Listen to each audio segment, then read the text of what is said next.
This is Weird Al Yankovic's Christmas at Ground Zero, one of my favorite Christmas songs. Since it is now officially the Christmas season, I figured that would be a good way to start it off. It is a wonderful parody song, but not of any other real types of songs. It's more of a parody of the old style Christmas song, but was in the 1980s during the Cold War, so it's about nuclear bombs and Christmas and radioactivity, and it's awesome. So just figured it'd be a nice one to start with. I know we're not quite in December yet. That's next weekend. We got one more full week in November to get through here. But hey, welcome to a brand new episode of Dylan Knows. I am your host, Dylan. And I think I got my regular two guys on here all the time. So hey guys, how's it going? Got ourselves a great episode today. Yay, Scott is here. That means nobody's wearing pants for this episode. That's right. That's from Patrick Smith. I guess you could figure that out from that. So what do we got for today's episode? Thanksgiving aftermath, obviously. Thanksgiving was on Thursday. I'll maybe talk a little bit about that. To be honest, not really a lot of exciting stuff happened to me this Thanksgiving. It's been kind of a really off-kilter stuff, but we do have some interesting stuff going on. A 90th anniversary that we need to talk about. Homosexual lions. Why not? This is Dylan Knows. Northern Exposure reboot, which I'm really excited about.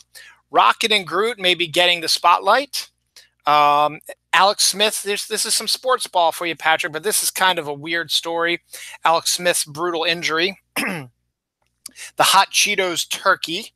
Gyrating hamsters. What else do we got here? Man crushed to death by forklift driven by his dog. We'll cover that in a little bit. The hot cocoa blizzard, Russian slapping contests, 18-foot inflatables, a local girl in my area. Scott says, I think my coworkers would be traumatized if he wasn't wearing pants right now.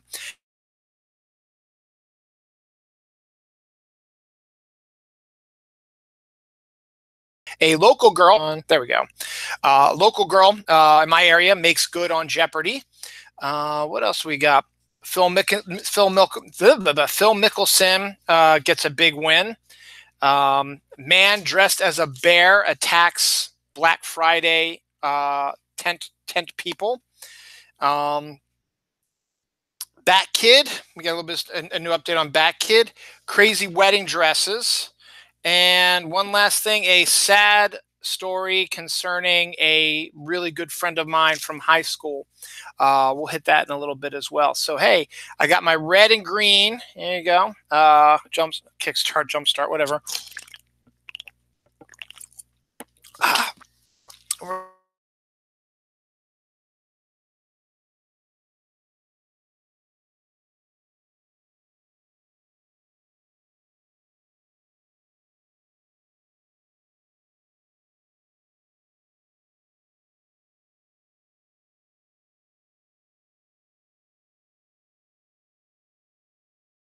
Roll to them. There we go. I hope this doesn't happen all day. You know, that's the second time in the last minute that I froze here. So hopefully it won't be a big deal so far. Real quick, just because it's been a real off weekend and the weekend is unfortunately almost over. Tomorrow is the last day of my 4-day vacation. I'm going to run my Comic Hall show right after today's episode of Dylan Knows. So gyrating hamsters, if it's going downhill fast, yes, it is. So to begin with, let's start with Cards Against Humanity. I don't know how many out there have played that game before. I haven't played it yet. I got it last Christmas, just haven't cracked it open yet. But it's a popular game out there now, and they have a game out there now called Cards Against Muggles, which is about Harry Potter stuff.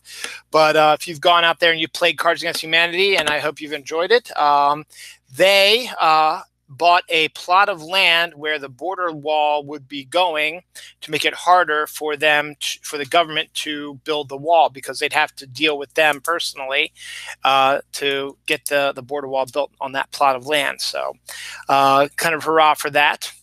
This is kind of a disgusting story. Man with persistent runny nose discovered that he's actually leaking brain fluid. I don't know. That's going to freak me out now. Every time I have a runny nose now, I'm going to be thinking I'm been leaking brain fluid. That's that's not good. So they found it, I guess, so he should be doing okay right now. On the other scale, we have weird science. Eating chocolate and red wine can prevent aging, a study says. Again, highly dubious studies when they say a study says this, a study says that. I got a couple other ones coming up a little later in the show, but that one's an interesting one. Eating chocolate and red wine. Well, that just seems like the perfect type of stuff to eat. Chocolate and red wine. Everybody loves chocolate and red wine mostly. Or you can get chocolate wine. My wife used to drink some of that, but she hasn't gotten into that lately, so I'm not a big fan of that so much. There's a Dunkin' Donuts store. An employee at one of the stores, not around here, I think it's somewhere in the Midwest or down south or something like that, called the police on a woman trying to use the free Wi-Fi. Now, the woman was just getting her phone adjusted to the Wi-Fi, and she was going to get ready to go buy something, but they felt that she was taking too long getting hooked to the Wi-Fi and thought she was just going to sit there and use the free Wi-Fi. So they called the police on her to arrest her for using the free Wi-Fi. I mean, I guess if you're going to do something like that and you only want people who are going to your store to use your Wi-Fi, maybe you should put a sign up. You know what they say? There's some people out there that says, restrooms are for customers only. That's their prerogative. It's their business. If they don't want people just to say, oh, we need a place to go to the bathroom, but not buy anything, I guess in some cases that's not great because you're using your water. They're using your water and they're taking up spots that your customers are actually using. But so it's their right to say customers, only can use the restroom. Now, if you want the Wi-Fi to only be used by customers, you can't just assume that that's what's going to happen. You probably should say customers only use Wi-Fi, and you got to give them the benefit of the doubt because this woman said she's going to get ready to order something, but they jumped on it too quickly and called the police, and that's just really dumb. Fans want Deadpool to take over Stan Lee's cameos. That actually kind of is kind of funny. I think it would be a different and unique idea. I can't count the number of times I've used free Wi-Fi to establishments without buying something. Oops. Well, as I said, Scott, if it doesn't distinctly say customers only can use the free Wi-Fi, then by all means use it. If you do have one of those rules, you should post that so that people will know, hey, I better not go in here and use this. Anyway, I just think the idea of Deadpool just popping up as in Stan Lee's place for cameos in upcoming Marvel movies would actually be very clever and very funny, I think, and would totally fit the character, absolutely. And, it doesn't have to make the movie be rated R because he doesn't have to say anything rated R-esque, So I think it's a good idea. That's just me. Speaking of the Marvel Universe, we talked a little bit about the Disney Plus, which is the new streaming service, and how Disney's going absolutely bonkers with these TV shows they're going to be doing using characters from the MCU movies. Well, here's a new one that might be popping up. They are in talks right now to do a Rocket Raccoon and Groot miniseries on Disney Plus, which I think would actually be absolutely brilliant. Just to see these two working together and having a story just based around the two of them would be, I think, fairly interesting. Patrick Smith says, can we just say something before we get too far in the episode? Barbara passed away this morning. Yes, I remember her. Not very well. So Barb Leffler Jackson passed away this morning. She was a fellow Snark Alec. Our condolences to her and her family, prayers to her and her family in this difficult time. Thank you, Patrick, for letting me know about that. Sesame Squirrel called Dawn last night, but I didn't know who she was talking about. So thank you for mentioning that real quick. This has been the big story of the week. The CDC says do not eat romaine lettuce.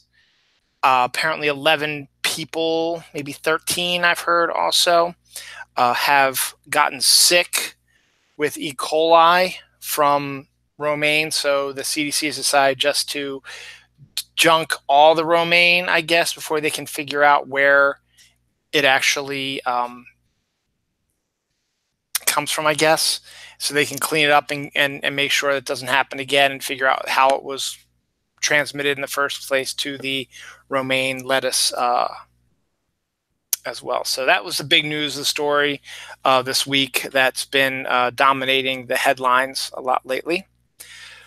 I'll save that for a time that's a little bit further down the line.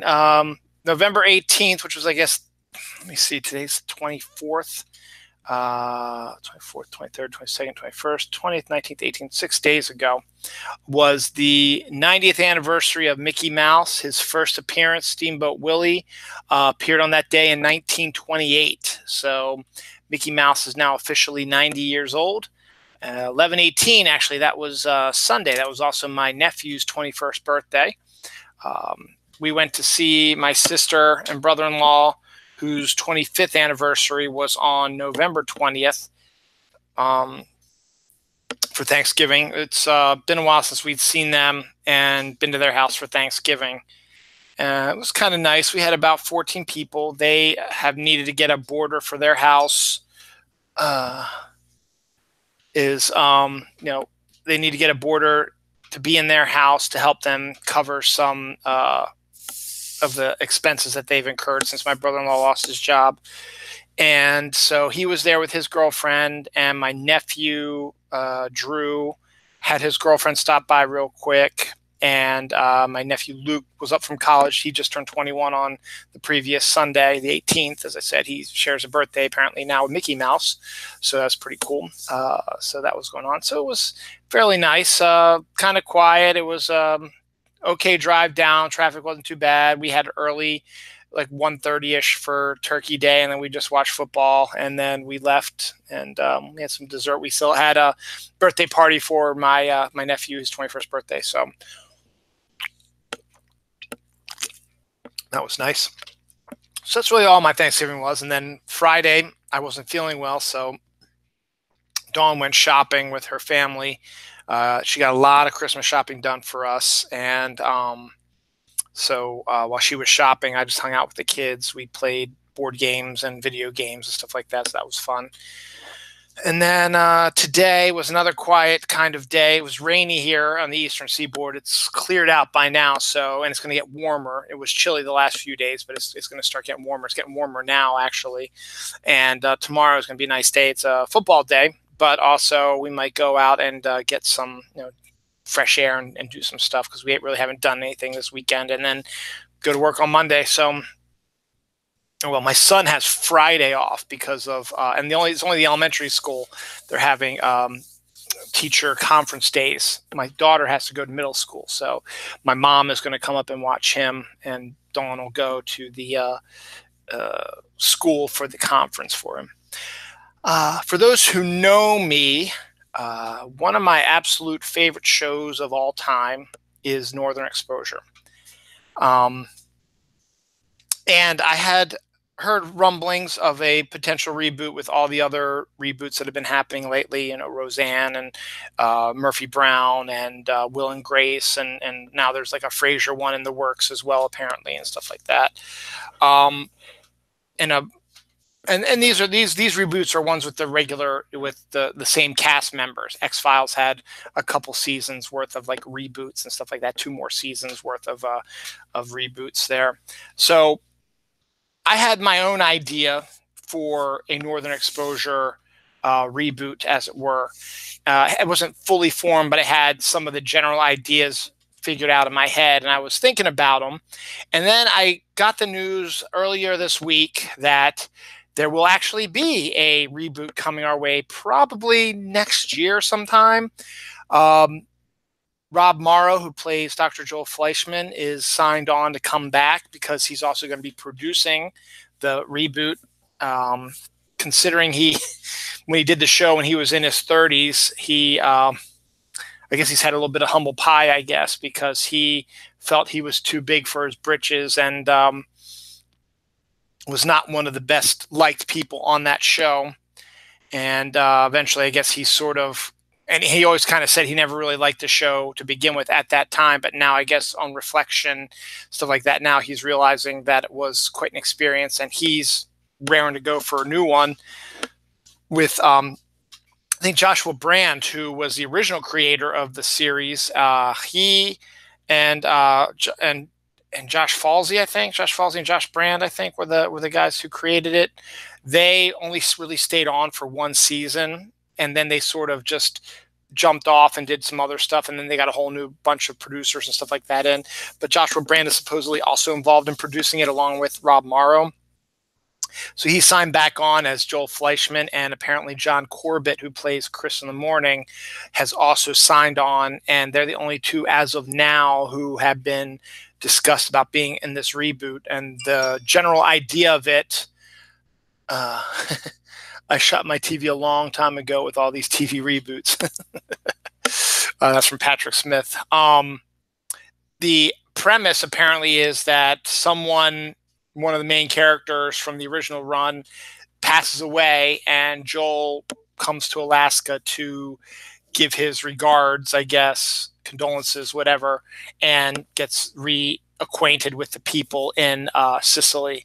Now, all the actors are pretty much still alive, with the exception of the actress who played Ruth Ann. I think she passed away. But all the other actors are still around. They're older. They're much older. John Cullum and Barry Corbin and all that are much older. And who knows if they'd be interested in coming back to it. Barry Corbin seems like a type who probably would. And Scott Troutman responded, "Hey, some of the reboots aren't that bad." But it's just and I'm still kind of looking forward to see this, because you always kind of want to see a what happened 10 years, 20 years later type of thing. Now, so that's the premise of that. So I don't know what's going on like that. My premise was I was going to have Joel come back to Alaska in a roundabout way. I read a book it's a true story book about a father who wanted to take his daughter on one last adventure before she went off to college. And they spent a month in Alaska, and they did some camping and whitewater rafting and stuff like that. And I was thinking we could do something similar with Joel's character, because we could have him, after he left Sicily and went back to New York, he became a successful doctor, got married, had kids, because the timing would work out for him to have kids, even giving a window of a few years to have, a relationship with the woman who ends up being his wife and the mother of his children, so that it's not unusual. And then he decides he wants to, he'd been thinking about Alaska and stuff like that, so he wanted to take his daughter up to experience it one last time. And on their whitewater rafting trip, they get separated, and daughter, or I haven't figured out, his daughter or Joel stumbles upon Ed the Indian, who's out in the woods, and asks his help to find, or the daughter says, "Can you help me find my dad?" Or Joel's like, "Hey, Ed, can you help me find my daughter?" And then they take them back to Sicily. We find out what happens to everybody there. Another idea I had also is Hollings and Shelley's daughter would have become a doctor, and probably would have gone to New York to study, and would have been mentored by Joel. And then she decided she wanted to take over the doctor's job in Sicily, Alaska. And that way Joel has someone else he can relate to and know from that area as well. And then you can go out and spread yourself around. I would have Janine Turner's Maggie be a state senator, or not state senator, a House of representative, or a senator, or even a state senator. She'd be somewhere in the government. And I think that'd be kind of interesting. And there could be like a casino with the Indians up there issue, and we could see what's going on with everybody else. So it's been my idea I have. So we'll see what happens. I'm actually intrigued to see what they're going to do with it, if it does actually in actuality come through, because, hey, remember, they said, hey, we're going to do an Alf reboot. And then last week I said, actually, no, they're not. They've canceled that. So we'll see what happens. A little bit of Supernatural now, not the TV show. The Mothman. Y'all know the story about the Mothman? West Virginia, 1970s, I think. Yeah, it had to be the 70s, I think. During a period of time, actually around Christmas, for about a month, I guess from like November to December, there were numerous sightings in this West Virginia town. of a mysterious Mothman creature, a creature who was a giant moth-looking creature, humanoid with moth wings and glowy eyes, flying around in the woods and being found on top of bridges, stuff like that. There are a few pictures of him on top of the bridge and stuff like that. And then what happened was, in that area on December 23rd of whatever, 1978, 79, 80, early 80s, whatever, the bridge, one of the big bridges in that little small town, actually collapsed, killing like 63 people. That's an actual event that happened. The bridge collapsed around Christmas time. And it was right around that time when Mothman was being sighted. And then after the bridge collapsed, Mothman disappeared and hadn't been seen in that area for years. And now he's being shown in Chicago. Now, there was a movie that came out in the 1990s with Richard Gere and Laura Linney called The Mothman Chronicles, which is based on a story about how someone believes that the Mothman creature was actually a harbinger of death or destruction or whatever, hence the destruction of the bridge. And as I said, disappeared after the bridge collapse. And the movie's extraordinarily creepy. It's actually underrated. I really enjoyed Mothman Chronicles. I think it's a good movie. I like it. I personally like it. I know there are probably people out there who don't. But now he's starting to be sighted in Chicago. Now, if that's the truth, that he's a harbinger of evil or death or something bad happening, something bad might be happening in Chicago within the next month or so. So keep your eyes peeled for that, and we'll see what happens. And hopefully nothing will happen. It's all just mass hysteria or whatever, but just be forewarned that there's a possibility that something might be rolling through there. As always, every week there seems to be more and more movie trailers popping up. Rumor was that there might be an Avengers 4 trailer this week. Didn't happen. The next date now they're thinking of is December 13th, which is right around the time, I think, when Spider-Man Into the Spider-Verse is going to come, so that makes a little bit more sense. But there's about, I guess, 3 that I kind of want to I made notes about. I see 3 right now. What I'll do is I'll hit those right now, and then if I come up with some other ones, I'll let you know. Lego Movie 2 is coming out next year. They had a second trailer of it. They did a teaser trailer not too long ago, but now they have a full trailer now. We get a better general idea of the gist of what's going on. They're going to be doing a play on the post-apocalyptic world storyline, where after the first movie where everything was awesome, aliens invaded and turned the Lego world into a post-apocalyptic world. And Emmett is still happy-go-lucky, but everybody else is dark and brooding. And then Wildstyle gets kidnapped by the aliens, and Emmett wants to go and save her. And he ends up getting a spaceship, and in the spaceship is a character, I don't remember what his name is, who's introduced in this trailer, who's voiced also by Chris Pratt, and is basically all of Chris Pratt's roles into one Lego. It was a guy who had a pet dinosaur, who was also an intergalactic archaeologist, basically Star-Lord, and the character he played in Jurassic World. And there's also going to be a raptor in it as well, because there's a scene of Emmett playing with the raptor and stuff like that. So we're going to get some of that, and we got a little bit of view of some other stuff. Batman is back in that one as well, and so it looks okay. I mean, the Lego movie itself was an original, and we'll see if this one can live up to the hype of the first one, or how good the first one was. I mean, we'll still go see it, because I think the kids still want to go see it. And hell, I wouldn't mind seeing it either. So this one I was very dubious about until I saw the trailer. And now I'm sort of like, you know what, maybe I kind of want to see it now. As you also all know, if you've watched my show, you know I'm not the biggest Deadpool fan in the world. Now, I still think it's a good idea, like I said earlier, that I think it'd be really funny if Deadpool was doing the cameos in Marvel movies now that Stan Lee has passed away. But I never saw Deadpool in the movie theater. I watched it on DVD when it came out, and I enjoyed it. I liked it, and I think it's the character Ryan Reynolds was born to play. And I never saw Deadpool 2, have not seen it yet. Then I was complaining about the fact that they're making a PG-13 version of it, and I was like, that's the stupidest thing in the world. Well, guess what? They released a trailer for it called Once Upon a Deadpool, which is basically Deadpool 2 recut and re-edited as a PG-13 movie with new footage added to, I guess, cover some of the rough patches Don't reply to this if you're going to lose a viewer and then gain one. That's me moving over to my big screen. Okay. Actually, it's funny, Patrick. You said if I lose one, that's you. I actually gained one, so I don't know. So cool. That's cool. So they showed the trailer for the new the PG-13 version, and it's all brand new footage. And they set up the framing story brilliantly, which is, this isn't a spoiler because it's in the trailer. Deadpool has kidnapped adult Fred Savage and put him in a mock-up of the room he was in Princess Bride.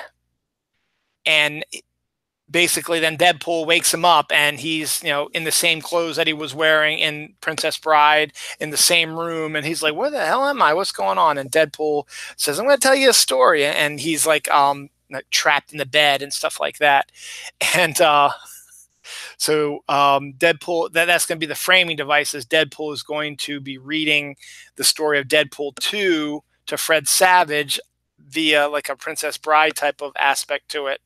And so they showed some scenes from the original Deadpool 2, but then they've added some of the added scenes they throw there as well. But it looks really, really funny, particularly the Fred Savage scenes playing off of Ryan Reynolds' Deadpool is really cool. And it looks very clever. So I'm starting to think about it again. And then when I told my daughter about it, and she's like, "Ooh, a PG-13 one, I can go see it." I was like, yeah, we'll see. So I'm still kind of on the edge if we're actually going to do that. So we'll find out. Finally, the last trailer that came up that I saw, there might be another one that I might find later on. But right now, the only ones that I'm talking about right now is the Lion King 2019 trailer. Showed up during I think the Redskins, during the Redskins Dallas game on Thanksgiving. So they did the first trailer of the live action version, which is coming out in July. That one is directed by Jon Favreau, who directed the Jungle Book live action remake. And basically what it looks like is it was basically almost a beat for beat remake of the original trailer to The Lion King, but you got to see what Simba's going to look like and the other lions and the hyenas and stuff like that, and in the realistic world. And it looks really kind of cute, and you got to hear some of the ways. You got to hear James Earl Jones's narration as Mufasa, because he's going to do Mufasa in the live action version as he did in the original one as well. So that was kind of interesting as well. So these other two stories on this page will have to wait until we get to the 10 o'clock hour, because they were a little bit more racy, as it were. One thing that isn't racy, though it sounds like it, is a game called Gyrating Hamsters. Now, I don't know much about it. It looks like that I've seen an ad for it on Facebook, and it looks like it might be a GoFundMe type of game that they're trying to push on. I don't know much about it. Yay, I'm on the big screen. Yay. Hi, Patrick. So I don't know exactly what it's about, but I just thought the name of it itself was just really kind of cool. So Gyrating Hamsters, just the type of game that, I might be interested in playing sometime. So we'll see. Games, if you've ever gone, what you need to do is you need to go to like a game store or like go to Target and just take a look at some of the new games that are out there now. And there's some really, really great ones. I mean, we went to Columbia Mall a few weeks ago, and they have a game place in there now, and there's some really, really cool games. There's like Stupid Deaths is a game that sounds interesting. There's A Moose in My Kitchen is a card game. There was, a game about, you're used to seeing these board games about, like almost like D&D style games where you're playing as a fairy or a troll or whatever, and you have things you have to do, fight and stuff like that, and you play cards and stuff like that. Well, they have something now where the game takes place in the bar after all the adventure's over and what happens in the bar. So that sounds like kind of cool. I can't remember the name of it right now, but it's a kind of neat game. So Gyrating Hamsters, look for that out there as well. Something on the good side, the first sign language only Starbucks opens up. So I guess it's not only sign language. I mean, I guess anybody can go in there, but if you are hearing impaired and want to get a coffee at Starbucks, that would probably be the best one you want to go to, because everybody there knows ASL and can help you, and they'll be able to help you get what you want. And I guess they would also be employing deaf people as well, which is really a really good step forward, stuff like that. Thanksgiving is known in the Native American world as the Native American Day of Mourning. Makes a lot of sense on that, and we need to do a better job of getting the Native Americans out of their squalor and bad areas and back into society. I think the fact that we have a couple of Native Americans who have won their elections and will be in Congress starting in January is a good start on that. So hopefully maybe we can get that done, because Native Americans have been treated extremely badly, and Thanksgiving is the absolute worst time for them, and is the best time to open our eyes to the fact that, you know, they're suffering, and what the white people did to them in their country is not right, and we need to get something done about that. Speaking of Thanksgiving, hey, next Thanksgiving, it's over. Thanksgiving's over now, but hey, next Thanksgiving, you might want to try the hot Cheetos turkey. This is something I saw on Facebook as well. Hot Cheetos are that new Cheeto, which is extraordinarily hot. There have been issues of people who have been passing out from eating too many of them or something like that, getting sick on them. But this one is, you get a regular turkey and you crush a bunch of the hot Cheetos up, and you coat the turkey with that and cook it with the hot Cheetos on it, so that it gets that little, I guess, a crust on it, so that when you bite into your turkey, you get that hot Cheetos flavor as well. I don't know if I'd be interested in that, but hey, there might be people out there who are interested in something like that. Going from Thanksgiving to thanks to Black Friday, which was yesterday, we have a couple stories. We need to talk more about gyrating hamsters. I really don't know much about it, Patrick. It's a game. Look it up, and you might be able to find it. But it's a game, and I thought it was funny, and look forward to it. I have two stories about Black Friday. One is from last year, but I still think, I don't know if I mentioned it last year. I'm going to re-mention it this year. I'll re-mention it next year at this time also. That sounds disgusting. Yeah, the hot Cheetos turkey.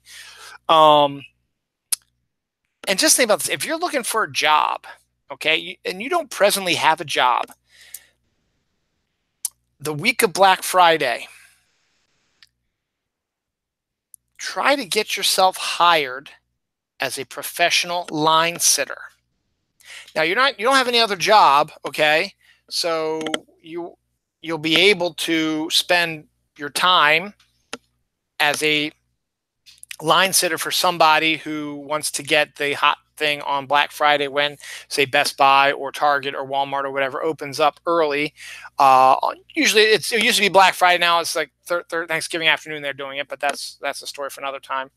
But a professional line sitter is getting paid $35 an hour. Now just think about that a second. If you don't want to, or you can't afford to sit in line, but you really, really want to get this computer or TV or whatever, and they only have so many of them, and you want to be one of those people sitting in line, but you can't afford to because you're working, or you have a family, or you have a job you have to go to do, or something else important, and you can't spend all that time.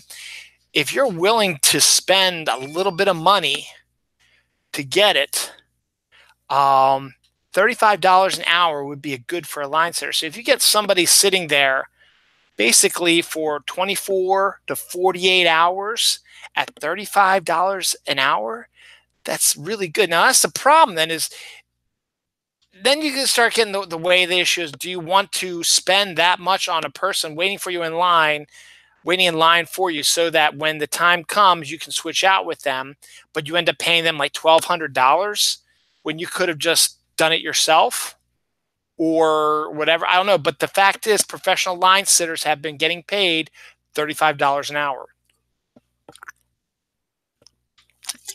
If you're going to be out there for a while, that's a pretty damn good job right there. and get some good money for Christmas.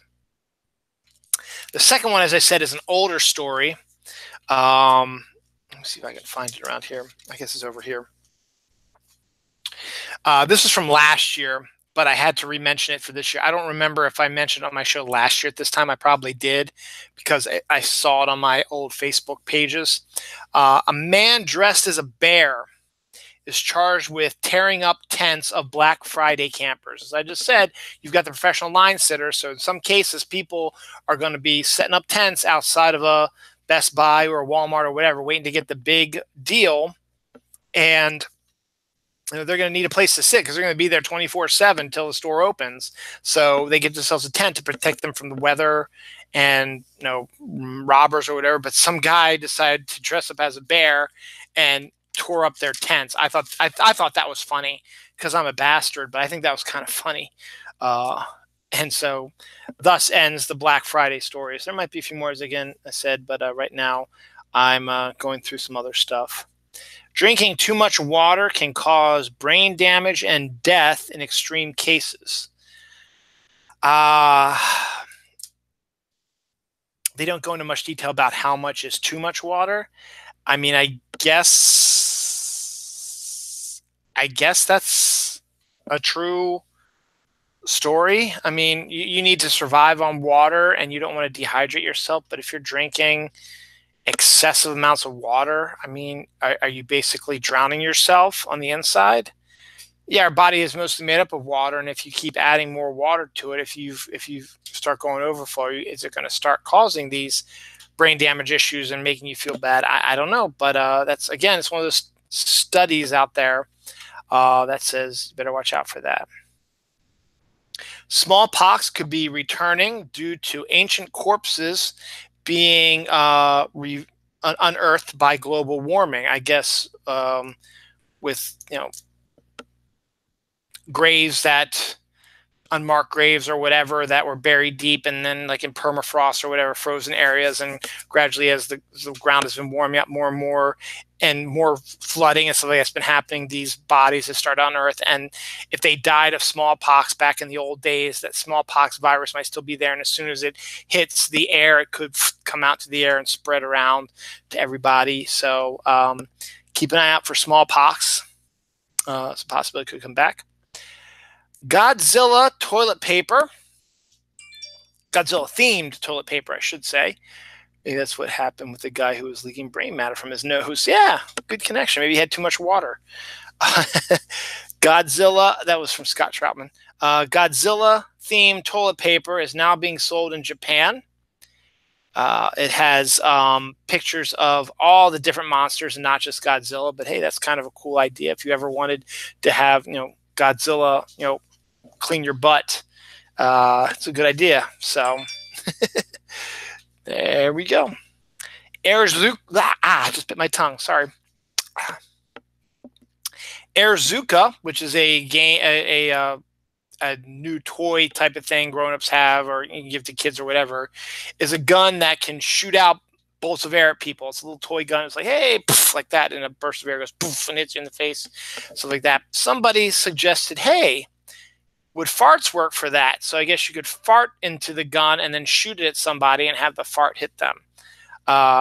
Again, that's my show. It sounds like a story that I would talk about, so I figure why not? Let's bring it up about there. So get your own Airzuka, fart in it, and shoot farts at people. Why not?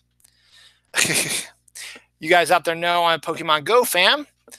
I never played this game, though. World of Warcraft, which was fairly popular in the early part of the century, is now possibly going to be making a comeback because of the popularity of Pokemon Go.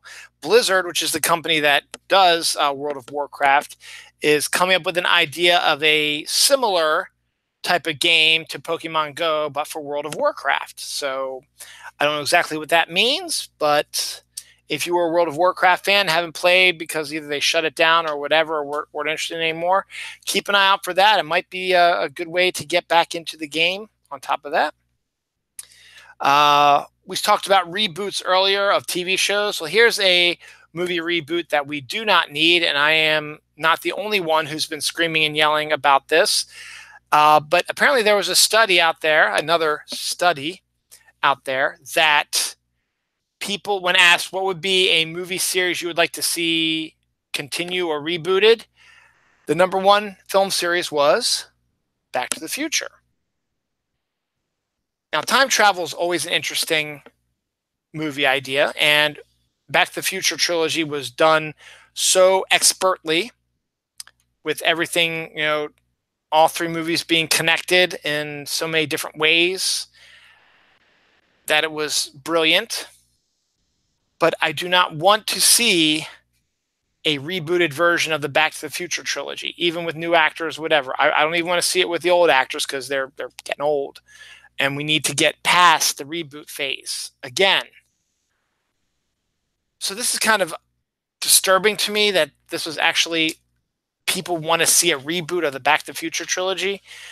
I can understand if you want to see more stories, time travel type stories, but you don't have to call it Back to the Future. You can call it something else and create your own time travel story. Time travel stories don't have to be connected to anything. If people are such big fans of time travel stories, just create your own Back to the Future and don't call it Back to the Future, and let it be completely different than Back to the Future, but let it be about time travel. Anybody can come up with a really good time travel story, really, if you think about it. So try something original, for God's sakes. Patrick Smith says, Godzilla cleans your butt and hyperhydration. Only news you will find on Dylan Knows. That's right. You'll also find, actually, that's animal news. I'll connect that with all my other animal stuff going on. Animal story. The wildfires. Creativity is dead. Yes, it is. Scott, yes, it is. Wildfires have been destroying lots of stuff out west. A area in California, which was devastated entirely by fire. There was one still standing item, which was one of these free library stands you see around there where people put books in for people to take and read and either return or keep or whatever, and then you can add to whatever. The fact that it survived the destruction is amazing because reading is fundamental. Reading is good to learn and to know, and it's a skill you need to have and should have, as is being educated. Books are more interesting than you think they are, and I'm glad that, in a area which wasn't treated very well in fire aspect, which nothing they can do about that, a freestanding library, one of those free library standing things survived, is good for the people to build around. The Canadian curling team was ejected for being extremely drunk, swearing, and breaking their brooms. Everybody says Canadians are sweet and nice and gentle, but, I guess get a little of the old fire water in them and they get a little violent and cursy. So, they're just like us. Christmas is coming, obviously. Here's a good Christmas story for you. Christmas lights for your beard. I haven't shaved. That's not because I'm trying to grow a beard. I just didn't feel like shaving today. But if you have a beard and you want to get festive, there are now Christmas lights you can put in your beard that light up and everything. There's also Christmas coloring and decorations and little Christmas balls you can also put in your beard also. It looks really funny and it looks really weird, and I don't know if anybody would want to do that, but hey, if you want to get festive up in this joint, get some Christmas lights in your beard. We're going to jump from Christmas to summer. What?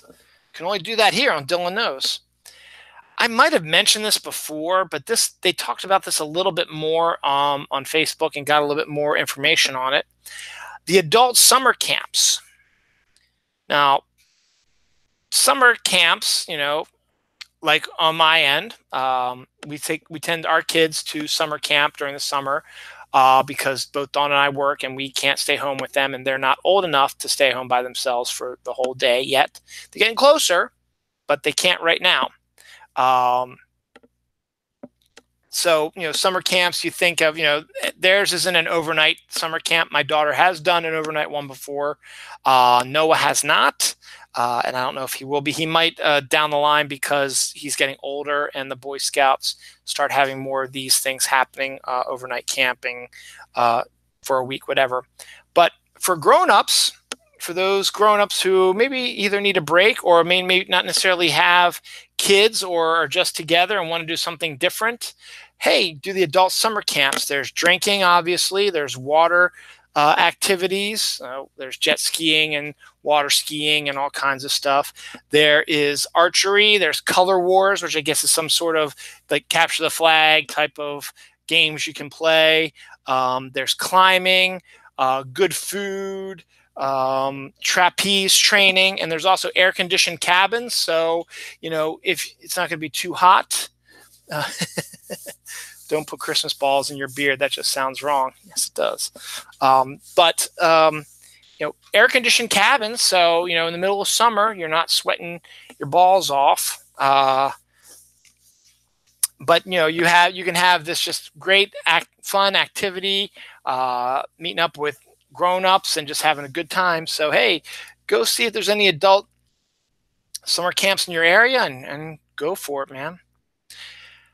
There is a new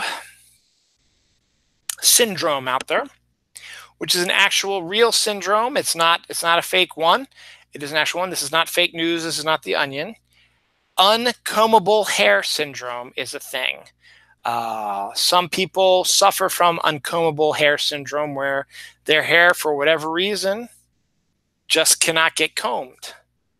I don't know the basis of why that happens or how it happens or anything like that, but the fact is, uncombable hair syndrome is a thing, and it just seemed like something interesting to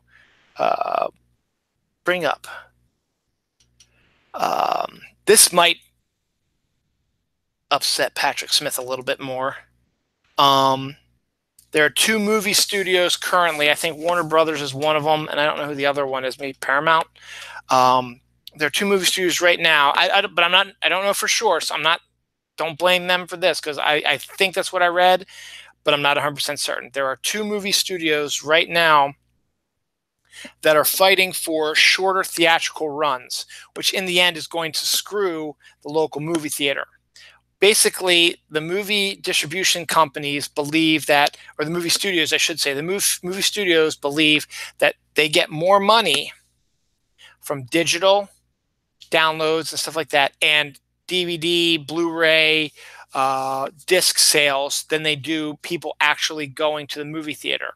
Now, you can look at the gross of movies nowadays.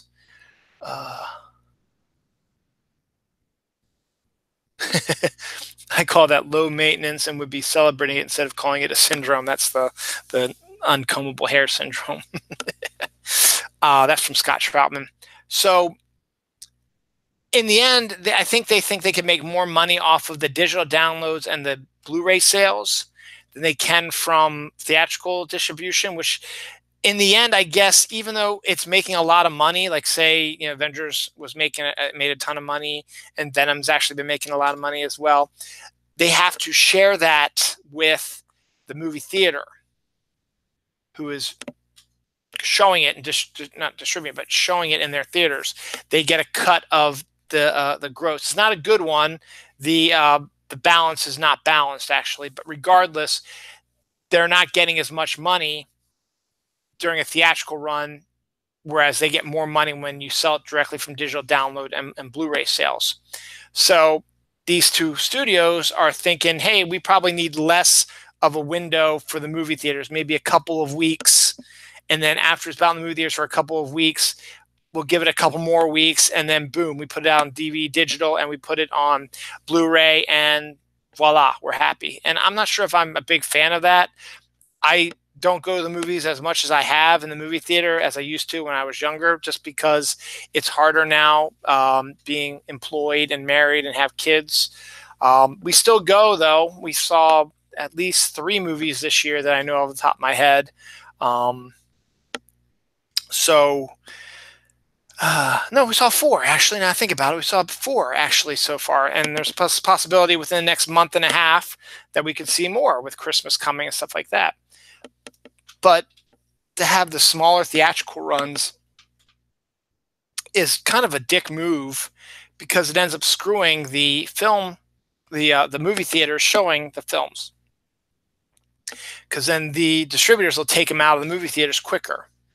So I don't know what your take is on that, Patrick. My take is I'm not the big fan of that, and I think they should just let it run as it is, because your windows are already so crazy. I mean, literally 3 months later, you get your digital download for a movie that just came out. So in the old days, it used to be sometimes 6, 8 a year before we got to see the movie again.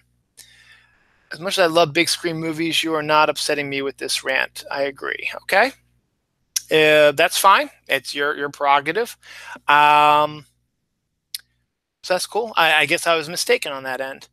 Scott Troutman says, I actually kind of like that idea. The costs of going to the theater are so expensive now. That's why I only go now for the ones I just have to see on the big screen. Okay, again, I apparently misjudged those two. But hey, I can see your points as well. As I said, as I just said, I went to 4 movies this year with my family. Would I like to go on to more? Yeah, I suppose, maybe. But in the end, yeah, I suppose it's not a big deal because it is expensive. The tickets cost a lot of money. And if you want to get concessions, they cost money. And then you have people who treat the theater as their homes and talk during it and make noises during it, stuff like that. There's just still something about watching a movie in movie theater that still gets me jazzed up about it. I don't know, but okay, I will digress to you guys and move on to the twerky cake.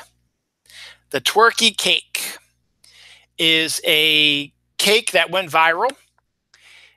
There are these cake shops out there now that make incredible cakes nowadays. Charm City Cakes was a big deal back in the early part of the century when they used to do a TV show on Food Network called Ace of Cakes.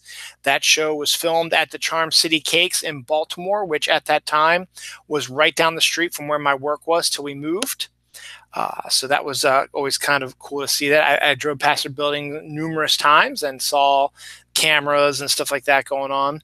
And I know a couple of couples that used Charm City Cakes for their wedding cakes. So there was a little bit of connection with that way too. But the twerky cake is a cake for Thanksgiving. It looks like a fully cooked turkey for Thanksgiving that's wearing a thong and has dollar bills around it, like it's a stripper turkey.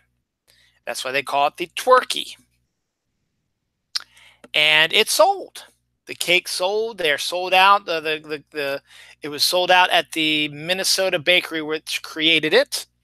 So you're going to have to just get your twerky cake elsewhere. Twerky cake. There was a flood in Italy recently, and there have been some videos showing a giant Virgin Mary statue floating down a flooded street as cars are going past it. It's a tall one, not a little small one. It's a pretty tall one going down a Italian street, flooded street. So that's a kind of an interesting sight. See if you can find that video somewhere. Just check that out. It's the Virgin Mary going down a flooded street in Italy. Definitely check that one out. I'm so close to doing that one. I'll wait till after 10 o'clock to get that. We'll get into the real good stuff then.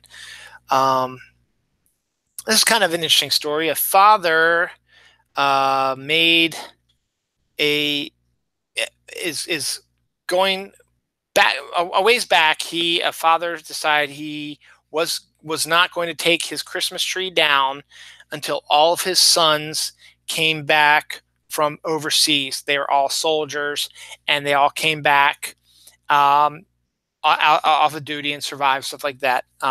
44 years after he put up the tree and kept it up, it is coming down. The man apparently just died recently, and all of his sons have gotten, I believe, leave from all their various military posts all across the world and are all going to come home. and they're going to put it up one more time this Christmas, and then they will take it down for good in honor of their father.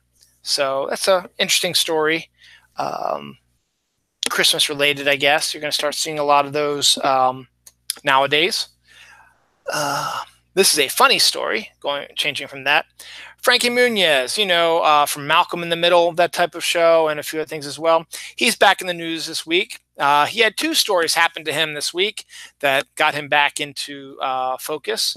The first one is his 5-story brownstone that he owns was destroyed in a flood that was caused by his cat. Apparently the cat either turned on some water accidentally or whatever and flooded the house while Frankie Muniz and his fiance were away. That's the other story. He got engaged to his longtime girlfriend, so they'll be getting married soon. That was the other big story. And that happened literally right after his 5-story brownstone was destroyed in a flood created by his cat.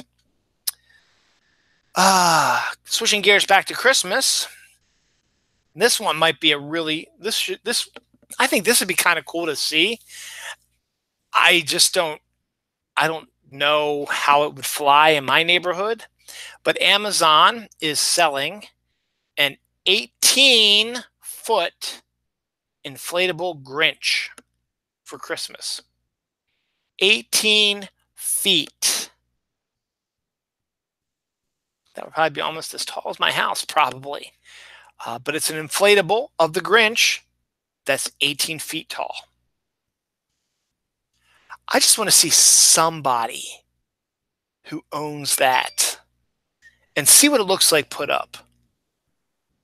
The cat takes jealousy to a new level, said Scott Troutman. That's funny. I want to see somebody buy that 18-foot inflatable Grinch and actually inflate it up in my neighborhood. I want to just see what it looks like. I'm not going to do it because my wife Dawn just bought a new inflatable for me this Christmas of a snowman, and I can't wait to get that. It's got the snow inside is going to be jiggling around almost like a snow globe type of thing, and it's going to be lit up. So that's pretty cool. Is it 10 o'clock? It's 10 o'clock. I won't get to it just yet. I will give a little bit more before I get.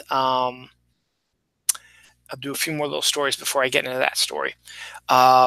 Women who need a good night's sleep, studies say you should get a dog to sleep next to you.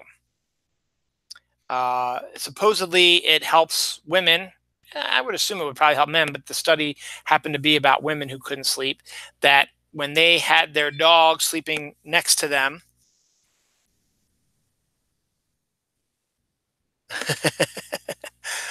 I'll cover that 1 second, Patrick. So to me, I think having your dog sleep next to you would be the opposite of helping you get back to sleep.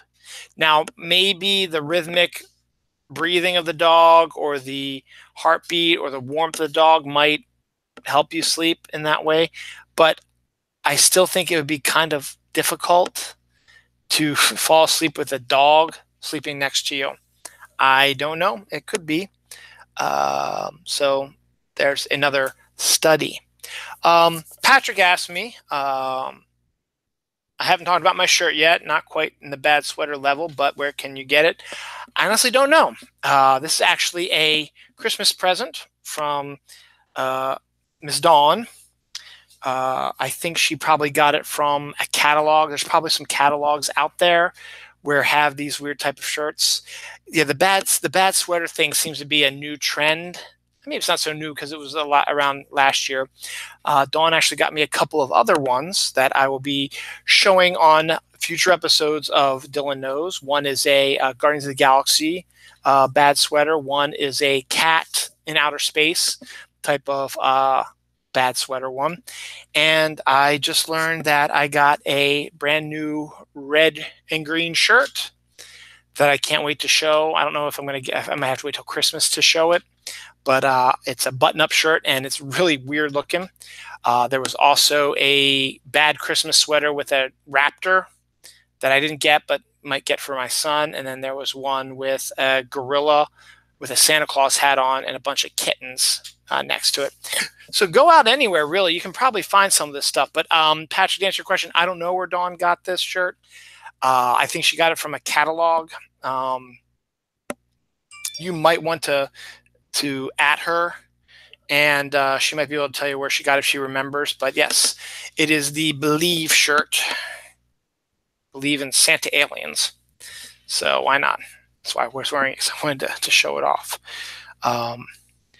I mentioned last week, or over the last couple of weeks, actually, I should say, that hot cocoa is the flavor of the season this year. Hot cocoa M&Ms, hot cocoa Hershey's Kisses, hot cocoa, everything is coming out. We'll add a hot cocoa blizzard to that from Dairy Queen. They have a new hot cocoa blizzard. So going out to Dairy Queen, get yourself a hot cocoa blizzard if you want. Should be pretty interesting. Again, it's the chocolate marshmallow mix is what, I guess, is what creates the hot cocoa flavor. My daughter Noelle's birthday is December 12th. It's actually the same day as MJ Khan's birthday is December 12th. But this year my daughter wants to have a sleepover with her friends, obviously, but she also wants to have a party in an escape room. And we actually have an escape room. We've got two, one in Columbia, which is about 20 minutes away, and one in Timonium, which is about 20 minutes away.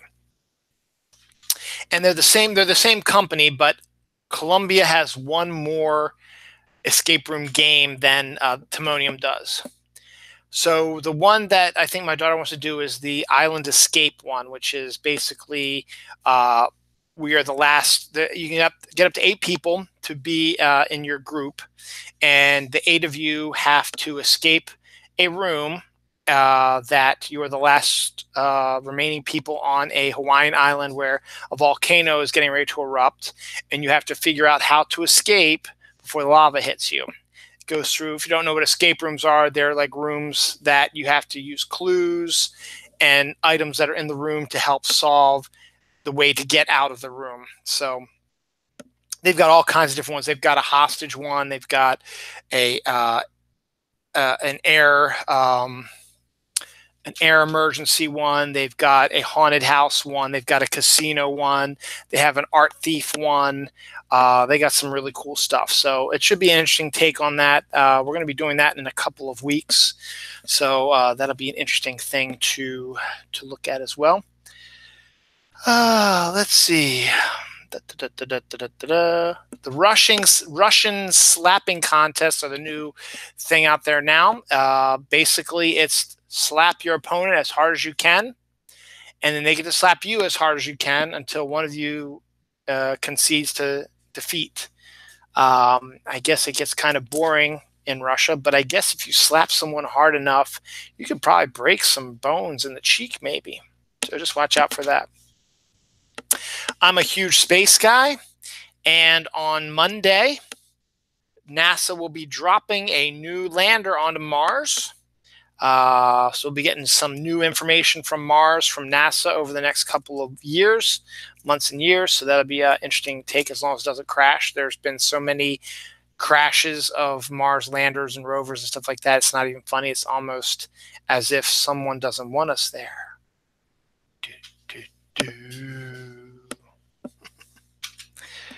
Some good news this holiday season. That kid, the kid who was famous, maybe not this year, I think it might have been last year, was a kid who dressed up as Batman and went around to other kids and did stuff and captured someone dressed up as a penguin and did all kinds of stuff and just sort of brought childhood cancer to the forefront, has just announced that he is cancer-free. So Bat Kid has beaten cancer, which is good on him.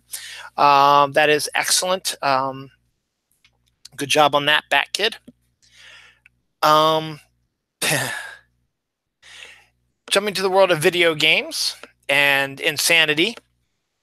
GameStop, which is actually one of my kids' new favorite places, because it's not just video games, but they've got video. They got pops and toys and shirts and socks and stuff like that that feature video game and pop culture stuff as well. Well, the big game out right now is Fallout. And apparently a guy either put a down payment on a copy of Fallout and never got it and never got a refund from GameStop. So he decided to take justice into his own hands. So he destroyed a GameStop because they did not refund his money for Fallout.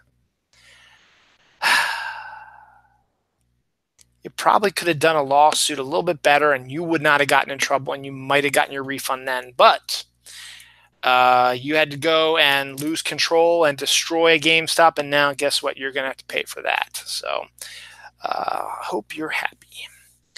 A massive dark matter hurricane is set to hit the Earth. Dun, dun, dun. Is it the end of the world? No, it is not.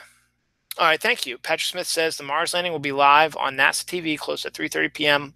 Eastern time on Monday. So if you want to see it land on the planet, check it out. Definitely. It should be a lot of fun. 3:30, I'll be at work. Maybe I can pop it online around that time and see if I can catch that.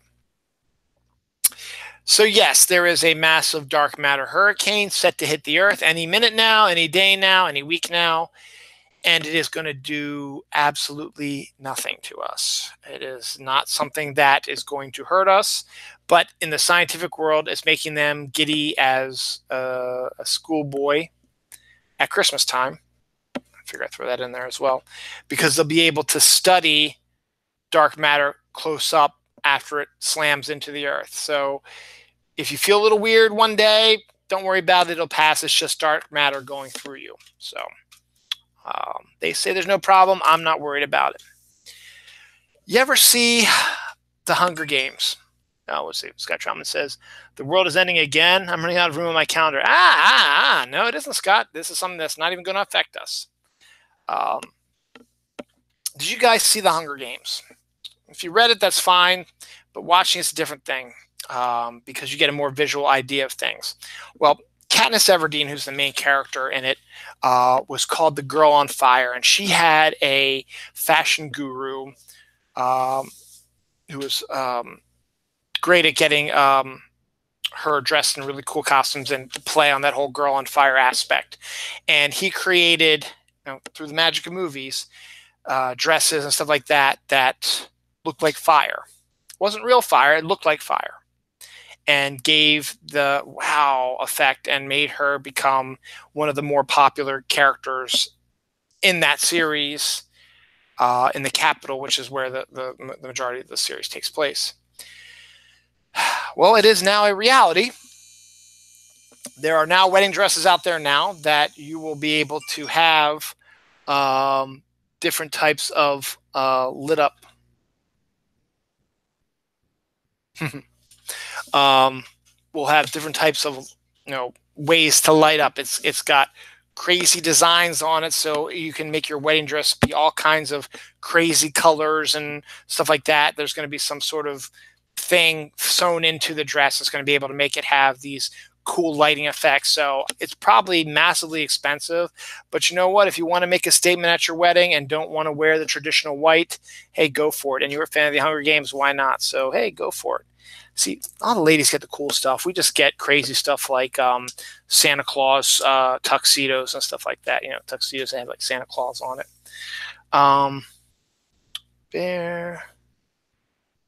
Beer holder hides your beer in the ground. This is something that I saw, something new. I guess the thing is I don't quite get it because the way the commercial is that you're playing soccer or football or you're at a tailgate or in someone's backyard having a cookout or whatever, and they press a button and this thing pops up that has all this beer in it, and you take it out and it's nice and cool, and then you press it back down. It comes from the ground. So I don't know if you have to literally dig a hole in the ground. About dig a hole in the ground and put that cooler in there and then press the button and it pops up. It'll keep them cool.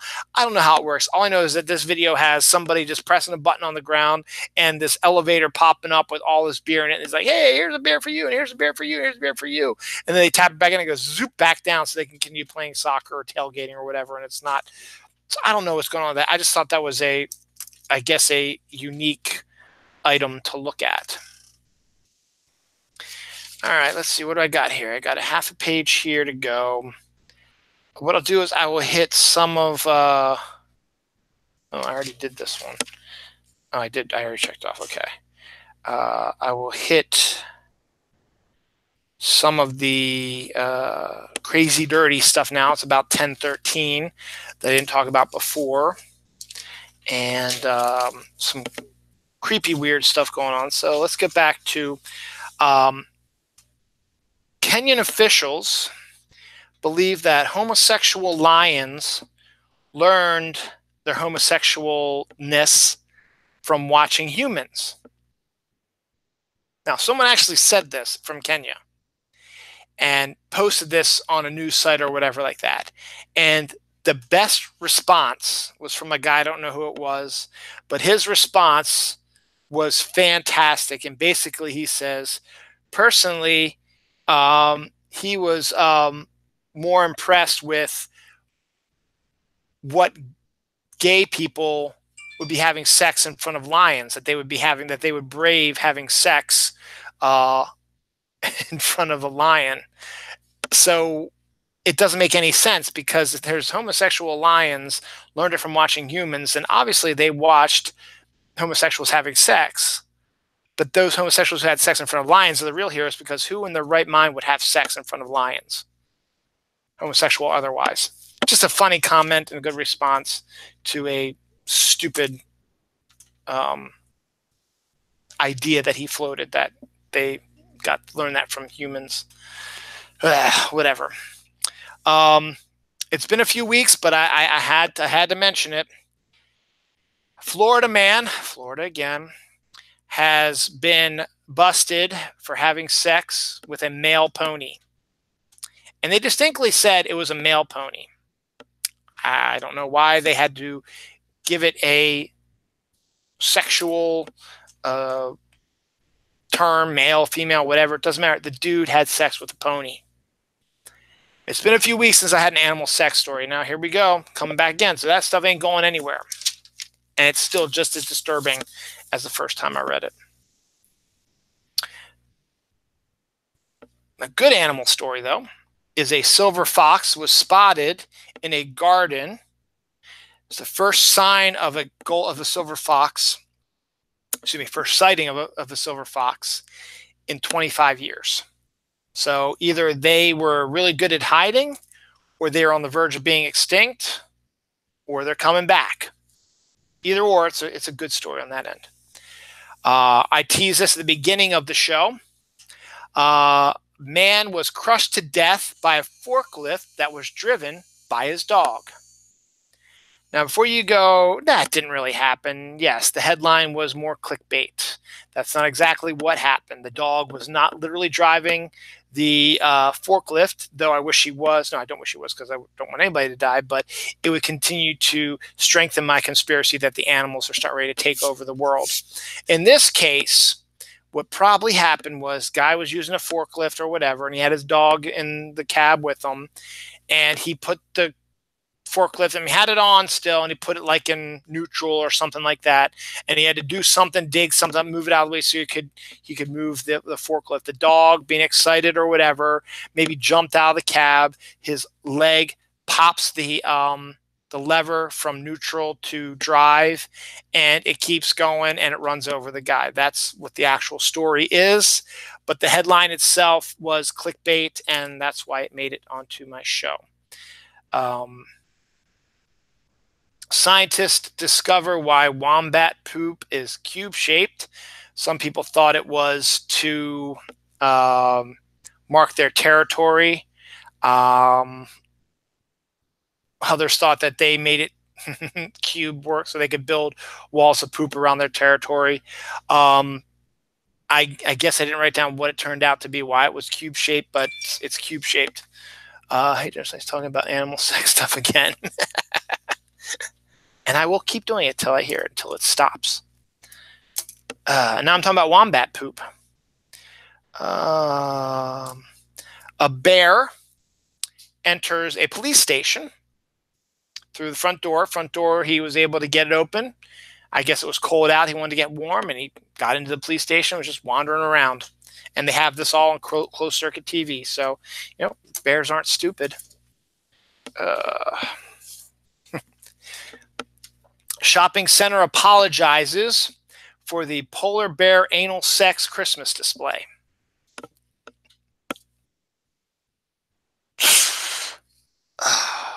I'm sorry, I just couldn't.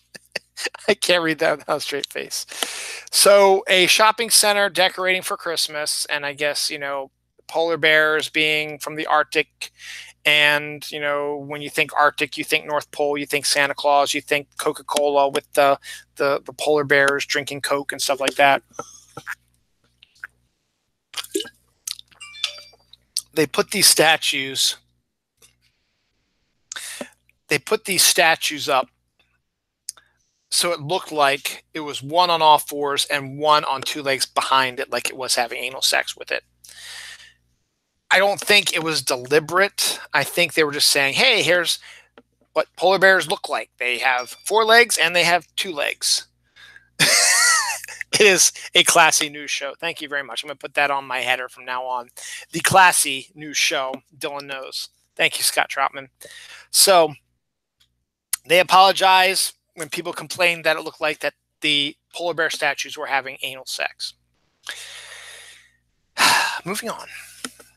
Do I have any other animal stories that aren't weird and disgusting? This is disgusting. I'm not going to mention this. I'm going to cross this one out right now. That's not anything to do with animals. In Hawaii, of all places, the health inspector was called into a burger joint, not like a McDonald's, I guess like a local burger joint, when there's videotape of a chef in the back of this burger joint cooking a rat on the burger grill. He was cooking a rat on a grill. Now, again, this was clickbait headline. It said rat discovered cooking in burger joint. So when you first read that headline, you think, oh, it's Ratatouille. An actual rat was cooking something. No, it was literally on the grill being cooked and was going to be chopped up and probably served to somebody. So that's all been taken care of, but that's just disgusting. Any other things? And finally, well, we got a couple things here. There's a new Pokemon game out called Let's Go Eevee and Let's Go Pikachu for the Nintendo Switch. Now, we're going to be getting the Nintendo Switch for the kids for Christmas.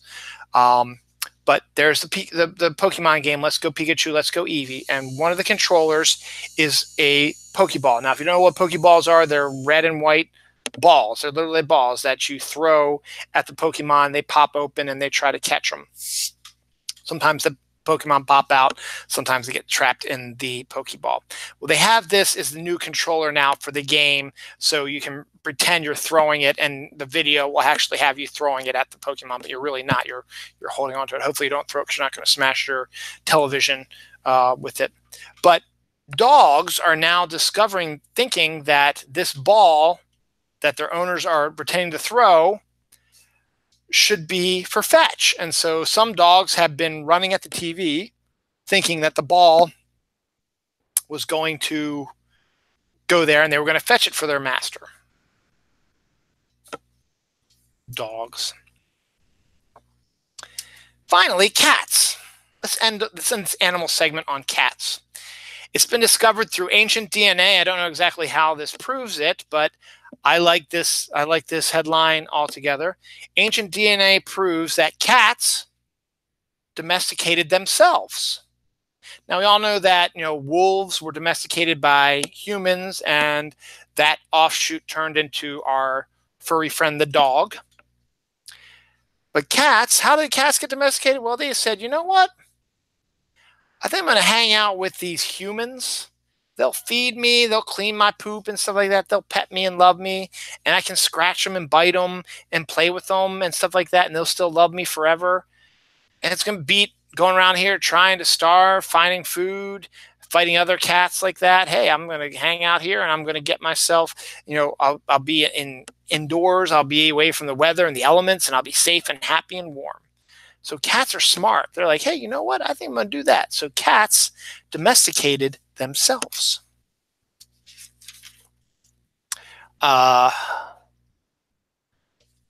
Legos. Everybody loves Legos. And this is kind of an interesting thing because, everyone likes to think that maybe Legos are more for kids. And, it is conceivable that when you first get Legos is when you're a kid and you get to build stuff. But you know what? It's really not just for kids. Legos are for grown-ups as well. Thanks, Patrick. Good thing they're not on Twitter, or they watch this show. Anyway, where was I? So, now Lego sets are fun, and in the end, really, we parents, we help the kids build it. Now, my kids have recently been building the stuff themselves, but we had helped them before in the past, and we still help them nowadays. And Noah's grandfather helped him build one before as well. And so they still like to have our help, and sometimes it's fun to build it. And I don't particularly like building Lego stuff anymore, but that's just me. But nowadays, as I mentioned earlier, they're having adult summer camps. Well, now they have adult Lego sets. Now, not meaning dirty sexual Lego sets. No, it's Lego sets for adults to help them get through depression or anxiety, or just a way to relax and just sit and calm and do something for yourselves and not necessarily your kids. So it's nothing exciting like a Minecraft set or like in Noelle's case, there's a set called Friends, not the TV show Friends. It's young girls, and rich girls who have houses, and they have to build the houses in the mall. So we bought the mall for her a few years back, and she built it. It's back there in that Lego junk that we have back there. In this case, it's just like typical Lego sets. I think one that I saw was like a bee or a beetle or something like that, and it has lots of weird moving parts and stuff like that. And it's just something for adults that if they just want something hands-on to focus on themselves to help quell anxiety or whatever, I mean, go for it. I mean, if it makes you relax and it's just something just for you and not necessarily something for your kids, yeah, go for it. So good on that. Sure, why not? Pokemon, my Pokemon Go update. Community Day has been set for December 1st, which is actually going to be a Saturday. It's next Saturday, actually. And what they're going to be doing is Community Day started this year in January. And basically every month they did a Community Day where one Pokemon was chosen to spawn more than they usually do for a 3-hour period, and you'd catch a bunch and they would learn special moves, stuff like that, and you could get a shiny and stuff like that. So you had different ones from January to November. So we did all the community days, but there were ones that we couldn't spend the full time on. Like one was during the kids drama event, and another one I was at a family party and Dawn was working with like 3 or 4 different phones and she couldn't get also like that, where they're bringing all the previous 11 Community Day Pokemon together for one massive Community Day weekend. But the Community Day itself, where all the special moves and the shinies will be, is just that 3-hour period on Saturday, the 1st. But from like Wednesday to Monday, you'll be able to get all these spawns again. And then that'll be it until next year. And then you'll start getting it all over again, where one Pokemon per month, stuff like that. So that's a good idea like that.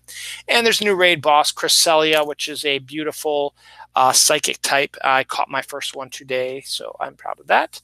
And my wife just finished her Melton research stuff, and so she's got that as well. Oreo has released a mini record player that when you put your cookie on it and you put the needle on it and press start and it spins around, it'll actually play music on from the cookie. I guess the grooves in the cookie uh, shell outside top, whatever you want to call it, are going to create the music. I don't know. It looks weird. I don't know if it's something that I would get, but hey, record players are making a comeback. Why not? And you can play your food. My God, that's terrible.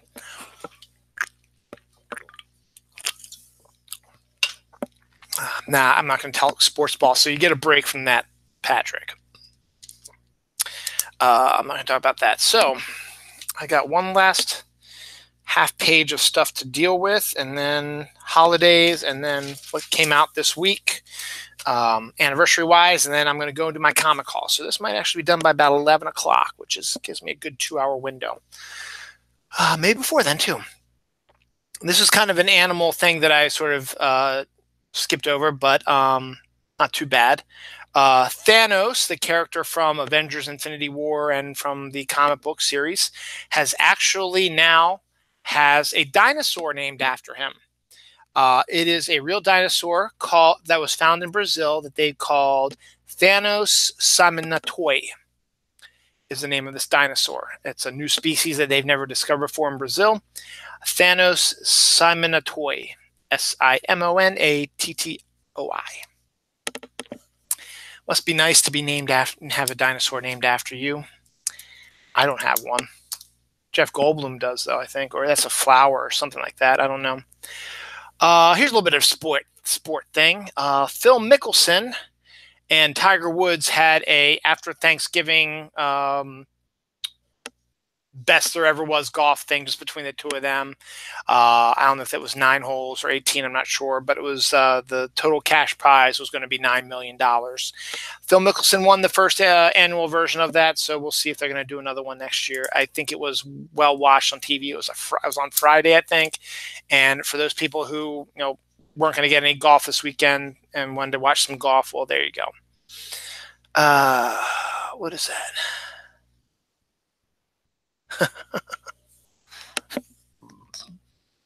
This is not The Onion. Even though it sounds like something from The Onion, but it's not. It's from CNN. Man suspected of money laundering after $400,000 was found. Here comes the joke. In a washing machine. True story, not from The Onion. I don't know if this guy thought laundering money actually meant laundering it, or it was just a coincidence that he hid this $400,000 in his washing machine, which, if you think about it, actually makes a lot of sense.